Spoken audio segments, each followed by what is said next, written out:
তোমার ফোন করবো না তোমাদেরকে কি আছে তো তো জানকারিটা নিয়েছে। আমি তো সঞ্জয়কে বলেছি ওখানে শুনেই তো আমার হয়ে গেছে। এই হয়ে গেছে আমার কিরকম মাথা বলছি দা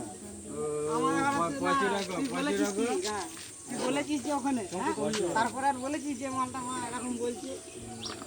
ওর বুদ্ধি